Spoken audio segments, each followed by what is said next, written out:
The ballroom of Ashbourne Hall blazed with the light of 1,000 candles, but Celestine felt only the creeping chill of humiliation. She stood near the grand staircase, her gown of pale silver silk clinging to her like a shroud, while the polite chatter of London's elite rose and fell around her. Her husband, Julian Ashbourne, the Duke of Ashbourne, was late. He was always late these days, and always with her. Lady Marguerite Delacroix, a widow with hair like spun gold and a smile that never reached her cold blue eyes, would be on his arm again. Celestine knew it before the doors opened. The whispers had already begun, pitiful glances cast her way, fans fluttering over secret smiles. She was the Duchess in name only, the woman who occupied the title but not the Duke's heart. The great double doors swung wide, and there he was. Julian Ashbourne, tall and impossibly handsome, with dark hair swept back and eyes the color of winter storms. He wore midnight blue superfine that hugged his broad shoulders, and at his side, her gloved hand resting on his sleeve like a trophy, was Lady Marguerite. He did not look in Celestine's direction. His gaze swept the room as if cataloging assets, and then settled on the hostess with a practiced, charming smile. He walked straight past his wife. Not a glance, not a nod. It was as if Celestine were part of the marble floor. The wave of whispers grew louder, a tide of pity that burned her cheeks. She clutched her fan until the delicate sticks threatened to snap. For 2 years she had endured this. 2 years of being the Duke's invisible bride. And tonight, something inside her finally cracked. She did not wait for the supper dance. She did not linger near the champagne fountain hoping he might remember she existed. Instead, Celestine turned and walked through the terrace doors, the cold night air biting her bare shoulders. No one noticed her leave, not even her own husband. She had become a ghost in a glittering world, and the worst part was that she had once believed she could be more. 2 years earlier, on a warm June afternoon, she had stood in the garden of her family's modest estate, her fingers trembling as she accepted the proposal of the Duke of Ashbourne. Her father, Viscount Beaumont, lay dying inside the manor, his final wish a union between his only daughter and the powerful Duke who had been his neighbor and friend. Julian had come, stiff and unsmiling, and spoken the correct words, but his eyes had never met hers with warmth. Still, Celestine had hoped. She had loved him for 3 years by then, ever since the summer picnic where he had helped her up after a stumble, his hand strong and steady, his fleeting smile like a secret gift. She had treasured that memory, nurtured it into a garden of dreams. On her wedding day, she had walked down the aisle with her heart wide open, certain that affection would bloom. Instead, Julian Ashbourne had given her a cold, polite shell of a marriage. On their wedding night, he had come to her chamber, performed his duty with detached efficiency, and left before the candles had burned halfway down. He never returned to her bed. He established separate apartments, took his meals at odd hours, and spoke to her only when etiquette demanded. At first, Celestine tried everything. She left him little notes on his study desk, pressed wildflowers between the pages of his ledgers, learned his favorite dishes, and instructed the cook. He would say thank you without lifting his eyes from his papers. She would wait in the drawing room each evening, dressed in her finest gowns, hoping he might invite her to dine. He never did. The silence of Ashbourne Hall became a weight she carried in her chest. Then Lady Marguerite had arrived a year ago, a distant cousin of Julian's who had been widowed and needed the protection of his name. She was everything Celestine was not, bold, witty, and utterly at ease in Julian's company. He began escorting her to balls, to the theater, to the opera, leaving Celestine to trail behind or remain at home entirely. Society noticed. The whispers started. Celestine became the pitied duchess, the one whose husband preferred a widow, and Julian allowed it. He never corrected a single assumption. After the ball, Celestine did not cry until she reached the privacy of the rose garden behind Ashbourne Hall. The moonlight silvered the petals, and the fountain's gentle splash masked her quiet sobs. She pressed her handkerchief to her mouth and let the tears fall, tears she had held back for 2 years. She had been so foolish. Love did not always grow. Sometimes it withered in silence, and no amount of watering could revive it. She did not hear his footsteps on the gravel path. Julian had come outside for air, his cravat loosened, a glass of brandy forgotten in his hand. He stopped when he saw her, half hidden by the climbing roses. For a long moment he simply watched, a muscle working in his jaw. Then, almost reluctantly, he spoke. "Celestine, are you unwell?" She jerked, dashing the tears from her cheeks. The hope that surged in her was immediate and painful. He had noticed. He had spoken her name. She turned, schooling her features into calm. "I am perfectly fine, Your Grace." The air was merely close. He studied her, and in the silver light his expression flickered with something unreadable, something that might have been confusion or the faintest shadow of concern. He opened his mouth as if to say more, then closed it. The brandy glass turned in his fingers. "You should go inside. The night is cold." And then he was gone, swallowed by the darkness of the garden, leaving her standing alone once more. That small, brief moment might have kindled a desperate hope in the old Celestine. But the new Celestine, the one who had stood invisible at the ball, felt only a dull ache. She realized then that crumbs of attention were not enough to live on. She could not spend the rest of her life starving for love that was never offered. Something had to change.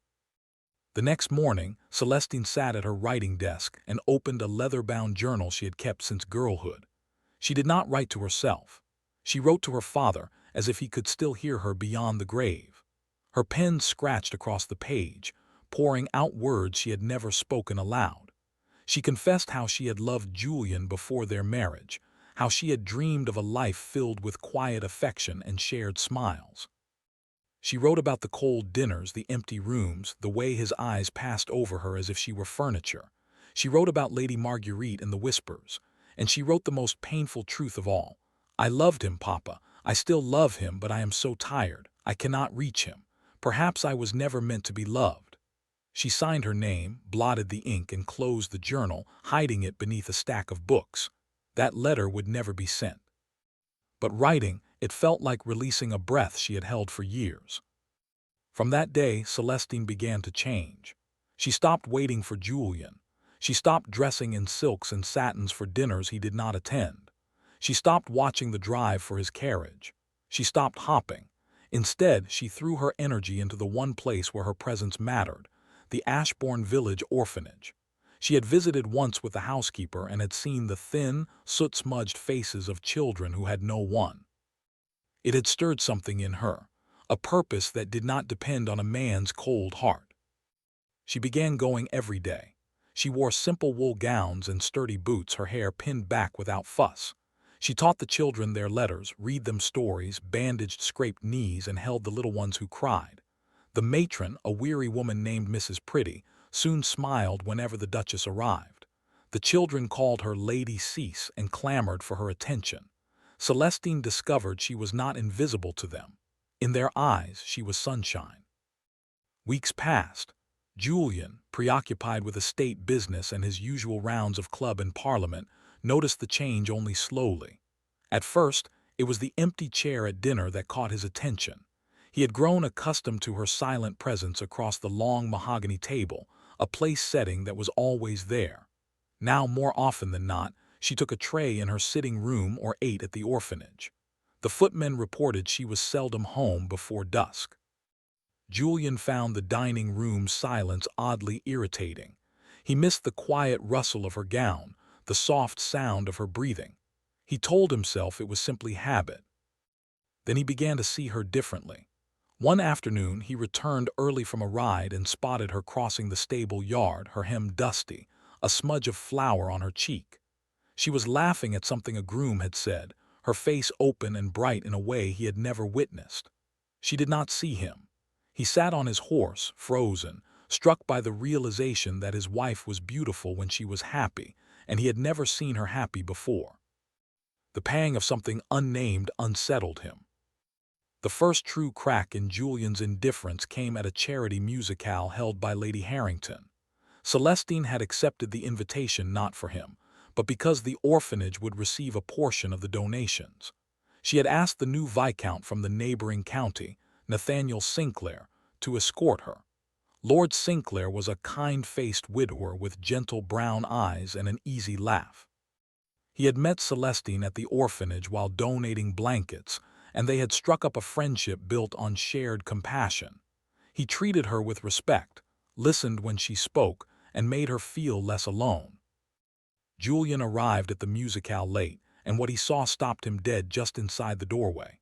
Celestine sat in the second row, her head tilted toward Lord Sinclair, who was leaning close and murmuring something that made her smile, a real smile that crinkled her eyes. Her hand rested lightly on his sleeve. A jolt of pure, searing heat shot through Julian's chest. It was possessive, furious, and entirely unexpected. He had no right to feel it, and yet it consumed him. He waited until the intermission to corner her in a quiet alcove. His voice was low and tight. "I see you are enjoying the company of Lord Sinclair." Celestine looked up at him, her expression guarded but calm. "He is a friend, Your Grace. He speaks to me as if I exist. I find that pleasant." The gentle barb found its mark. Julian's jaw clenched. "You are the Duchess of Ashbourne. Your conduct reflects on this house. Be careful." She did not flinch. "What conduct? I am already a ghost, Your Grace. Ghosts have no reputations. Good evening." She turned and walked back to her seat, leaving him standing in the shadows, the taste of his own words bitter on his tongue. The jealousy festered. Julian found himself making excuses to observe her. He noted how she moved through the world now with quiet confidence, how she never sought his approval, how the household staff adored her, how Lord Sinclair's carriage appeared at their gates with alarming frequency. He hated it. He hated the way the Viscount made her laugh. He hated the fact that her laughter was a sound he had never earned. A week later, Lady Marguerite hosted a garden tea at Ashbourne, a calculated move to remind everyone that she held the keys to the Duke's social life. Celestine attended only because it was her home, and she would not be chased from her own lawns. She wore a simple lavender day dress, no jewels, and moved among the guests with practiced grace. Lady Marguerite cornered her near the rose arbor, her smile sharp as cut glass. "Still playing the saint among the orphans, Your Grace." Marguerite's voice dripped with false sweetness. "How noble! I suppose it gives you something to do since you have failed to secure your husband's affections." The handful of nearby guests pretended not to hear, but their ears were hungry. Celestine felt the familiar sting, but instead of crumbling, she drew herself up. "Charity is its own reward, Lady Marguerite, but I would not expect a woman who measures her worth by the men who escort her to understand that." A few gasps whispered through the gathering. Marguerite's cheeks flushed crimson. Before she could retort, a deep voice cut through the tension. "That is quite enough." Julian had appeared, his expression thunderous. He did not look at Marguerite. His gaze was fixed on Celestine, and something in his eyes had shifted, as if he were seeing her for the very first time. "Lady Marguerite, I believe your carriage is waiting." The dismissal was unmistakable. Marguerite's mouth opened and closed, then she swept away in a storm of silk. Julian took a step toward Celestine, but she held up a hand. "Do not, Your Grace. I do not need your rescue. I have learned to stand on my own." She turned and walked back toward the hall, leaving him with the uncomfortable truth that she no longer expected anything from him, and that cut deeper than any anger could. That night Julian sat alone in his study, a decanter of brandy growing steadily emptier. He could not shake the image of her standing in the sunlight, her quiet dignity outshining Marguerite's cruelty. Something was unraveling inside him, a tightly wound spool of assumptions and resentments. He had married her believing her father, Viscount Beaumont, had maneuvered him into the union, holding some unspoken debt over his head. He had resented Celestine for it, blamed her for a bargain she had no part in, but he had never truly looked at her. He had never asked. Driven by a restless torment, he began rifling through old correspondence in his desk. Behind a false panel he rarely opened, he found a packet of letters tied with a faded ribbon, documents from the late Viscount. With trembling fingers he read. The truth hit him like a physical blow. Her father had not blackmailed him. The Viscount had quietly paid off a massive debt left by Julian's own father, a debt that would have ruined Ashbourne and plunged the dukedom into scandal. The marriage had been proposed not as a trap, but as a means to seal the alliance and ensure Celestine's future, because the Viscount was dying and trusted Julian to protect her. And the dowry she brought had saved Ashbourne Hall from creditors. She had never once mentioned it. She had let him believe the worst, while she shouldered his coldness in silence. Julian dropped the letters, his hands shaking. Guilt, hot and suffocating, pressed down on his chest. He had punished an innocent woman for a crime that never existed. In the days that followed, Celestine grew even more distant. She no longer appeared at meals at all. She spent long hours at the orphanage, sometimes returning so late that the candles had burned low in the halls. When Julian attempted conversation, she answered in monosyllables, her eyes always on some distant point. The house felt cavernous and hollow, and her absence was a presence he could not ignore. He started waiting for the sound of her step on the stairs. He lingered in the entryway, hopping to catch a glimpse of her. He realized with sickening clarity, doing exactly what she had once done for him, waiting for a scrap of attention, and she was no longer offering any. One rainy afternoon, his desperation drove him to her sitting room. He had never entered it before, a fact that now shamed him. The room smelled faintly of lavender, the same scent that clung to her hair. On a small writing desk, he spotted the leather journal peeking from beneath a stack of novels. He knew he should not open it. He did anyway. Page after page was filled with her delicate script, letters addressed to her father. He read about her girlhood infatuation, the summer picnic and his long-forgotten smile, her wedding day hopes. He read about every cold rejection, every lonely evening, every tear she had hidden. Then he reached the final entry. Her words blurred before his eyes. "I loved him, Papa. I still love him, but I am so tired. I cannot reach him. Perhaps I was never meant to be loved." The journal slipped from his nerveless fingers. A low, raw sound escaped his throat, something between a groan and a sob. He had done this. He had taken a woman who loved him and starved her heart until it nearly stopped beating, and he had not even noticed the light fading from her eyes. He did not sleep that night. By dawn, he resolved to speak, to beg, to do whatever it took to bridge the chasm between them. But when he came down to breakfast, the butler informed him that her Grace had left early. She had taken a small valise and the unmarked coach. She had gone to the dower house in Cornwall, the butler said, and she had left no message for his Grace. Panic seized Julian like a physical force. She had left him. After everything, she had finally walked away. He stood in the empty breakfast room, the morning sun streaming through the windows, and felt the world tilt. She was gone, and he was suddenly, terrifyingly certain that he could not live without her. He ordered his horse saddled immediately, but before he could leave, his steward came running with a crumpled letter. It was from Lord Edgar Stanton, a disgraced baron whose land dispute Julian had won in court years ago. Stanton had been sending threatening notes for months, which Julian had dismissed, but this one was different. The message was short and venomous. "You took everything from me. Now I will take what you cherish most. Your lady wife will pay for your sins." The blood drained from Julian's head.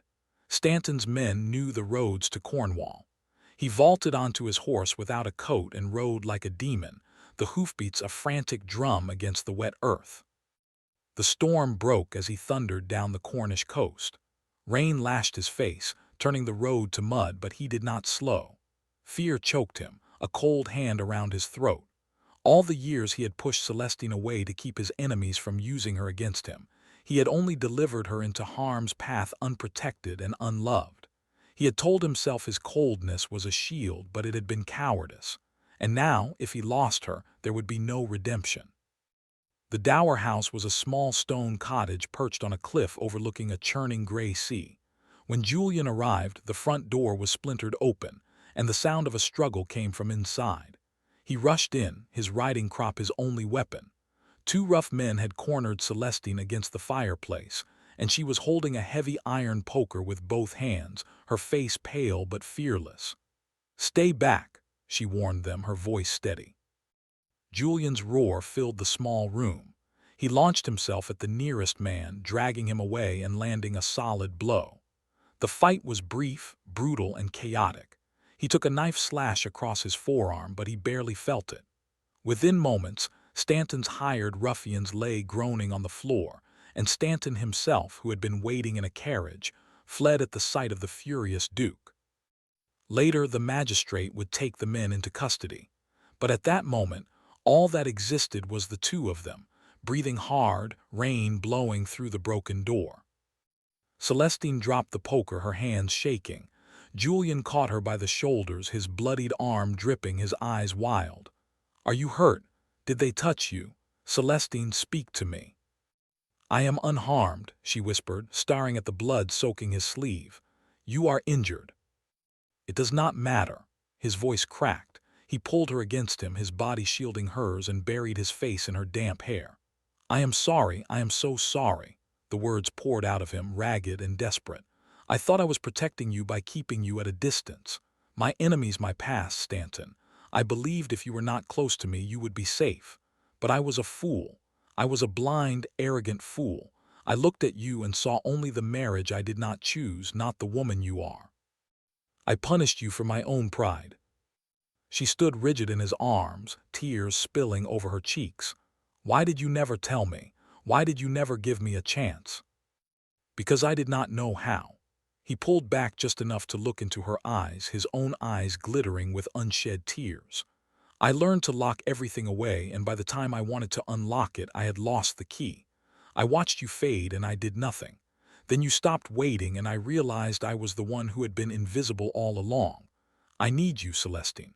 Not as a duchess, not as a duty, as the woman I love. I love you. I loved you too late, but I love you more than I have ever loved anything in my life." The rain drummed on the roof, the sea crashed below, but inside the broken cottage, silence held them suspended. Celestine's breath hitched. She looked at the man who had been her husband for 2 years, the man she had loved from the first moment she saw him smile in a sunlit garden. She saw the anguish in his face, the raw, open wound of his regret. And she saw, for the first time, the truth that had been buried beneath his ice. He was terrified of losing her.